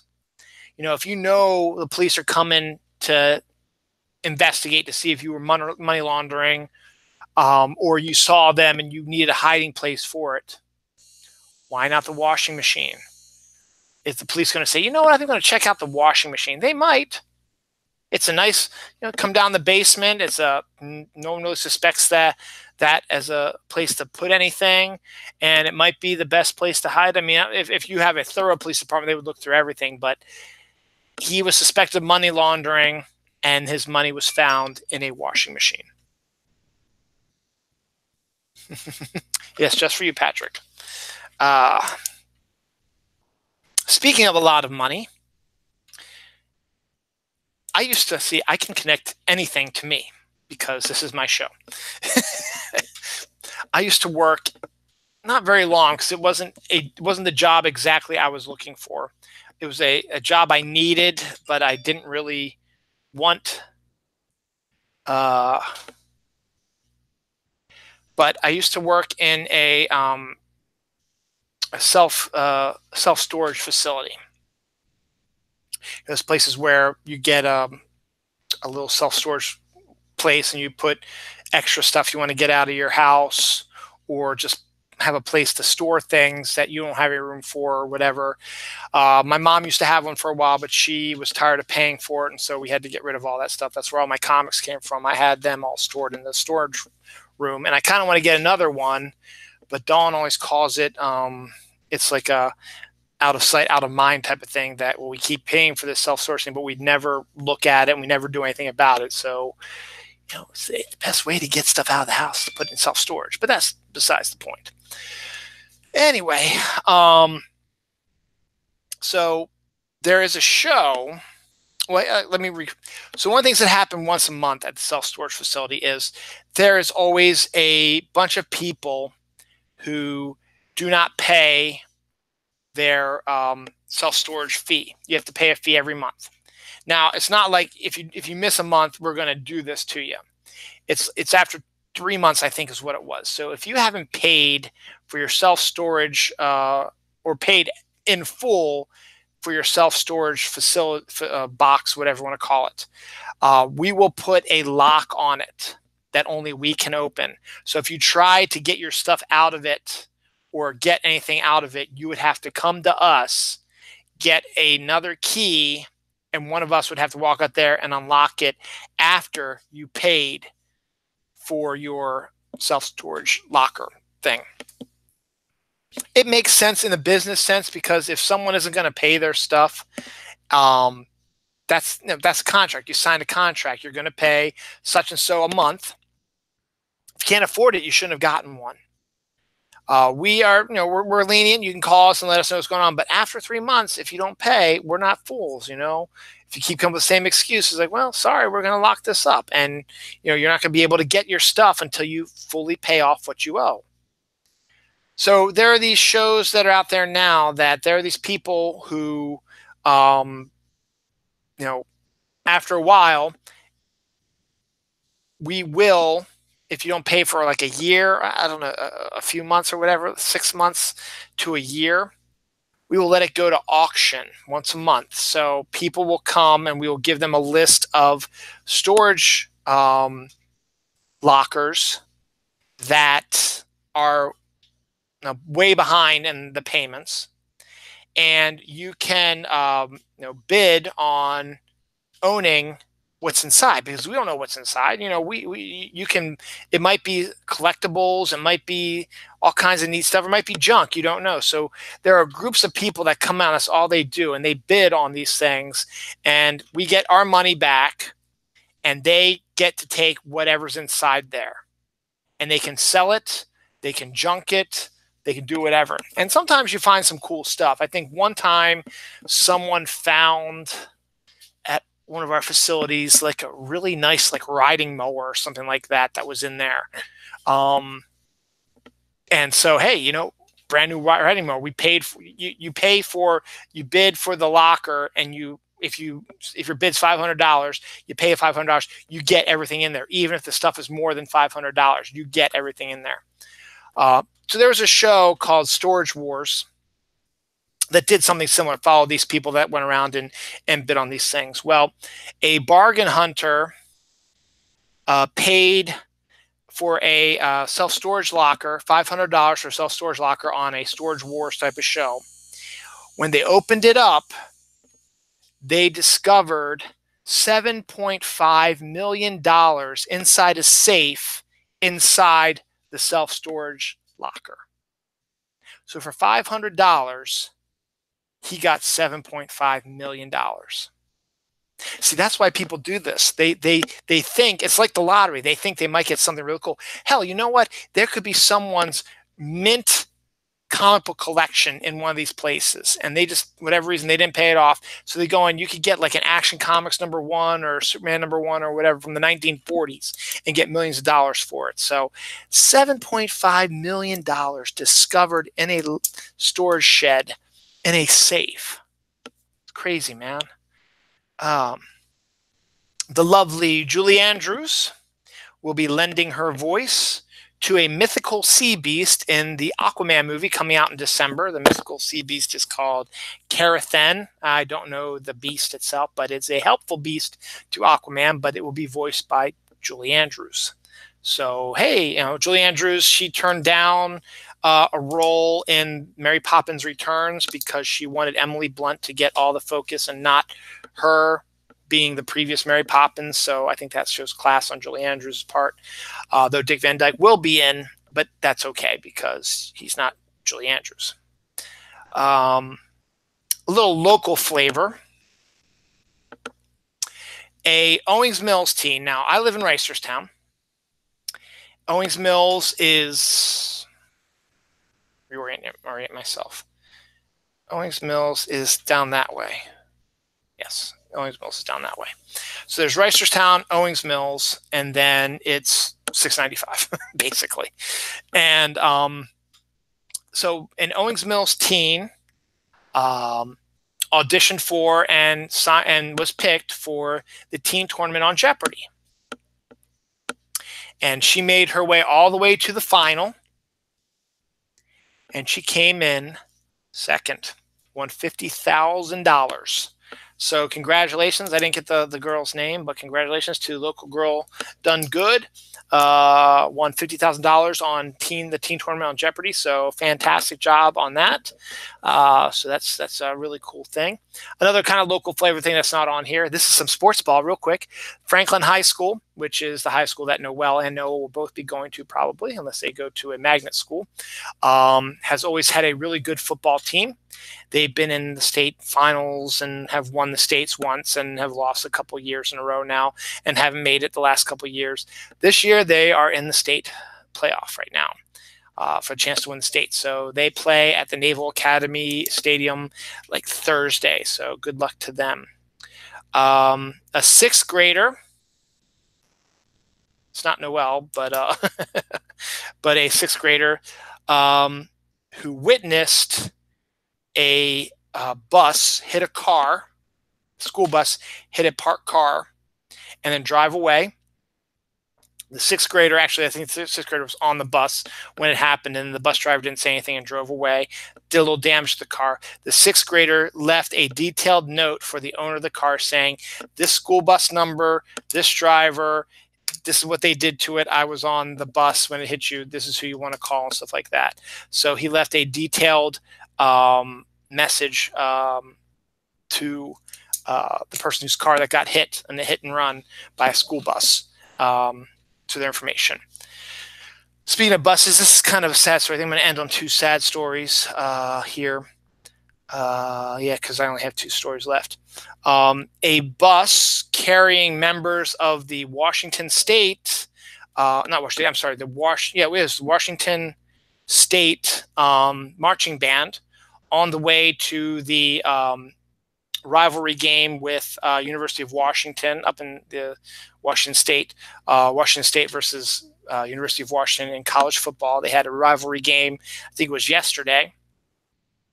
On their way, the Washington State marching band on their way to the stadium, the University of Washington Stadium for the game, their bus flipped over. No one died, luckily. There were some injuries, but they weren't going to be able to make it to the game. All right, Emma. Okay, thanks, Patrick. Emma, she was great on Jeopardy. I was rooting for her. Well, thanks. She's from Owings Mills. That was right down the road there. So this bus carrying the Washington State marching band to the Apple Cup, which is the name of the rivalry game between Washington and Washington State, flips. It was a snowy day, I think. It flipped over. No one was killed, luckily, but there were some number of injuries, so they weren't going to make it to the game. The University of Washington marching band learned the Washington State fight song that morning, and then the University of Washington sports facility roped off the section where the Washington State band would have sat, so nobody could sit there as a class act. So the University of Washington marching band played the Washington State fight song, which goes against what a rivalry game is, but good on that for class and stuff like that. And that's a nice little story that it's kind of bad because we had some injuries from kids, but it's also kind of nice that it shows like that. Finally, this is more of a personal story for the last big story of the week. A couple weeks ago, I told you all a story about a guy I went to high school with. I'm not going to say his name. I didn't know him that well. He wasn't a real good friend of mine, but I knew who he was and he knew me. And we were friends on Facebook and we interacted every once in a while, whatever. Well, he lost his son in a car accident. And it's always terrible when your child, um, that you outlive your child. It's always the fear of most parents. And it's the way it should never be. But in some cases, it's going to be. In this case, it was a car accident and it was terrible. My boss at work, he lost his son to a car accident years ago, and he's still recovering from that. I don't think you can ever recover from losing a child in that way. Another person I work with at work lost her son in a carjacking violence, shot to death by a carjacker. Well, you can throw another list on the Barbie for this one. In this case, a really, really good friend of mine, someone who, if I wasn't blind and stupid, could have potentially been my high school girlfriend. She dug me, believe it or not. There were actually people who dug me in high school, even though I didn't really think that. I was too obsessed with this one other girl that I ignored this one girl who was a friend of mine and who I knew very well, and her massive crush on me. And if I would have just been unblinded and seen what was in my area, we could have had a really nice relationship. Hopefully, it would have been a nice relationship. But as we got older, we drifted apart a little bit, but we became friends once social media hooked back up together. We even had lunch once a few years ago. Not just the only time we really came out just to shoot the breeze about it. And also, I discovered when I reconnected with her on Facebook years ago, she actually married one of my best friends from high school who did pay attention to her, obviously. And they had 2 kids together. Now, before she met my best friend in high school, or one of my best friends, I should say, in high school, she had a quick fling with somebody in college. And she got pregnant and gave birth to a daughter. She kept. And my friend, who she married down the line a few years after that, officially adopted her as his daughter. They got divorced eventually, but they still remain very, very close and really good friends. Just it's one of those things that it just didn't work out. But they had 2 boys together, and basically the girl is his, even though it's not physically his. Her daughter OD'd on drugs in Florida last week. She was technically dead for 10 minutes before they revived her. She has, what was it that they called it? Oxidose brain damage, which means that she will probably never, ever recover her faculties. It's not death. Could have been death. Could also be worse than death. Now, my friend and my best friend, they both put posts on Facebook. Her half-brother put a post on Facebook as well saying, how devastating it is for them and how they're hanging on, but it's going to be tough for them. And my friend, the mother of the daughter, wrote back and said she's still fighting. There's still a little bit of hope, but she's still not going to be who she was before that OD happened. Add that with, as Patrick pointed out earlier in the show, Barb Leffler Jackson dying, also Snark Alec, this week as well. Life comes at you pretty fast, and I'm not going to make any more statements about that. But it's tough right now, and all we can do right now is pledge our love and concern for my friends. I don't want to reveal their names. And that's all they're asking is for just, help and love and understanding and stuff like that. Now, my friend was, the mother was not a hugely religious person, bordering almost on atheism, but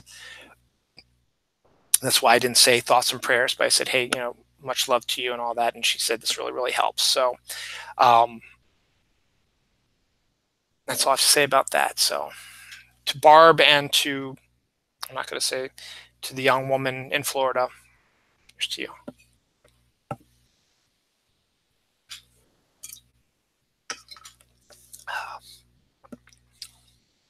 I really don't want to do any more of these stories this year, or really ever. I know it's not a realistic event because stuff is going to happen all the time. I lost my stepfather last year. You never know what could happen today, tomorrow, a week, a year, a month, a year, 2 years, 10 years. And there's really no stopping what we can do. All we can do is just hope and pray and help where we can. Thank you very much for understanding, you guys out there. Okay, real quick, we'll do holidays and anniversaries.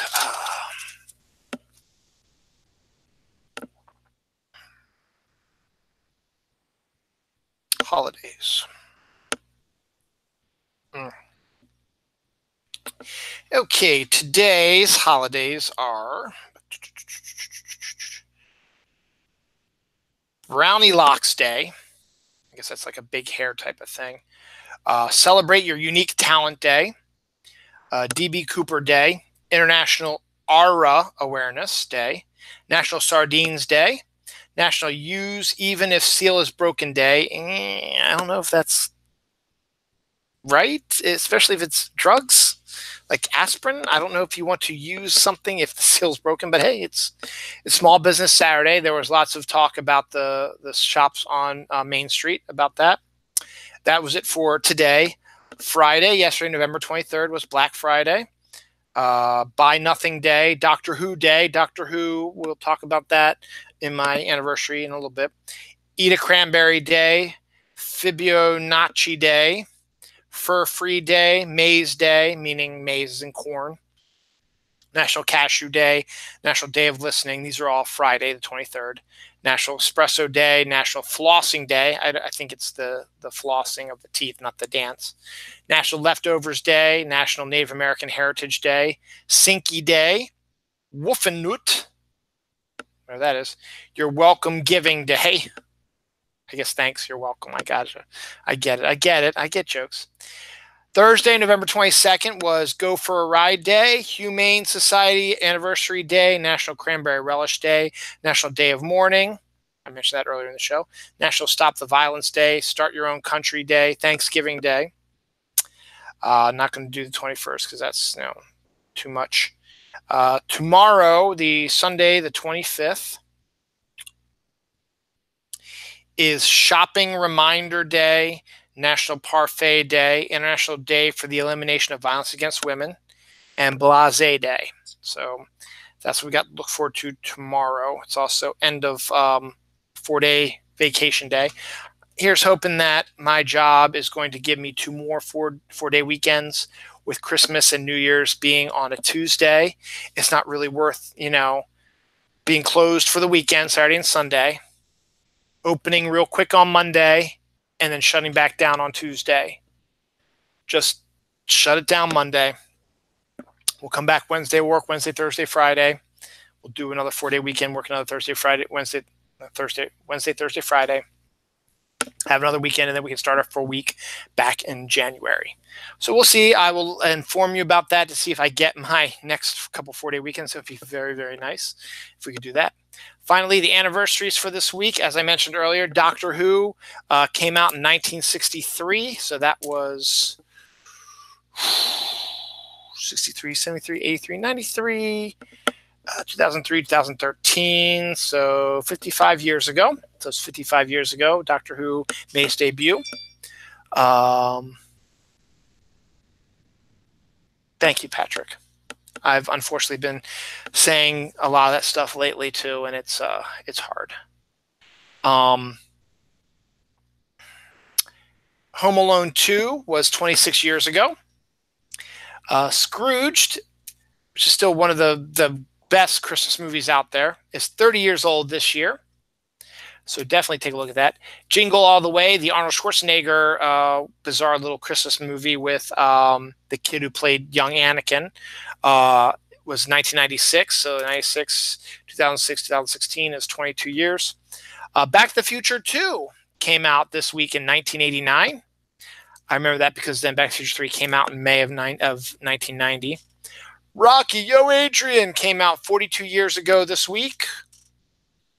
The Powerpuff Girls were 20 years old this week, came out in 1998.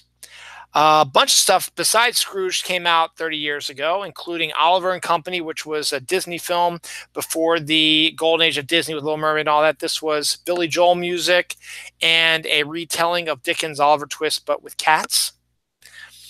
And Land Before Time. Now, Don Bluth used to be an animator for Disney, and they did not want to do the stuff that he wanted to do. So he left, and he did Secret of Nim, and that became hugely popular. Land Before Time, he did that as well. That came out 30 years ago this week. He also did All Dogs Go to Heaven. I think that was last week's, one of last week's, last week's 29 years ago was one of last week's anniversaries. And then also did Anastasia, which actually is not a bad movie whatsoever. Rocky and Bullwinkle came out in 1959. So there, 59, 69, 79, 89, 99, 2009, 2019. Their 60th anniversary will be next year. Twilight is 10 years old this week. Yay for Twilight. Yay. Harry Potter, The Goblet of Fire, released this week in 2005. So what's that, 2005, 2015, 13 years ago. Short time, 2 years ago, Fantastic Beasts and Where to Find Them came out this week as well. The sequel came out last week. We haven't seen it yet, but we will eventually. Mrs. Doubtfire came out in 1993, so that's another like 35 years, right? 93, no, it's 25, hold on. 93, 2003, 2030, yep, 25 years since Mrs. Doubtfire came out. Addams Family Values also came out 25 years ago, which has every Thanksgiving I like to play the Eat Me, it's Thanksgiving Day, eat me, we make a nice buffet. The Thanksgiving play that they destroy at the summer camp for kids. Superman died 26 years ago this week. I remember that event was huge, and they actually after the main storyline ended, they did not print a new Superman comic for about 3 to 4 months. Then they did the Reign of Superman storyline that brought him back. And that was an interesting time frame. And of course, one of my absolute all-time, no, not my absolute, my all-time favorite Christmas movie of all time came out 35 years ago this week. So it's got its 35th anniversary this week. That makes it 1983. A Christmas Story. I love A Christmas Story. It is my absolute favorite Christmas movie of all time. I watch it every Christmas Eve, no fail. I always watch it after the kids are in bed and we start wrapping presents. And I'm also we wrap the kids' presents. And then after we wrap the kids' presents, Dawn and I wrap our presents for each other. Dawn obliges me and goes into the living room by the Christmas tree and wraps my presents in there. And I wrap her presents in the family room while I'm watching A Christmas Story. So there's that. That is the end of episode 270 of Dylan Knows. Thank you all for watching again. As always, I love seeing Patrick and Scott on here. You guys are the best. And I also appreciate the other people who watch the show as well on second views as well. So again, thank you guys as always for this, and thoughts and prayers to Barb's family, and also to my friend's family as well, and to everybody who has lost somebody this year. Thoughts and prayers and love for all. Next week's episode will be in December, probably December 1st. Haven't decided yet. Don't know what's going on. So we've got the next week to see what's going to be coming up. Story-wise, we got a full week of work ahead of us. So bleh, on that end. So thanks again for watching. Stay tuned for a brand new episode of the Comic Haul, which I'm going to drop here in a second. Basically, I just show the comics that I bought this week. It's about a 10-minute show, 10-15-minute show, and then I'll be done for the weekend. So enjoy the rest of your weekend. You got one more day of your holiday weekend, and then back to the grind again. Scott, I know it's been about 2 weeks for you since you've been back to the grind, and it's really hard for you to get back in the grind of things. But after a few days, you'll get it. Patrick, again, thank you for letting me know about Barb and all the other stuff as well. And remember,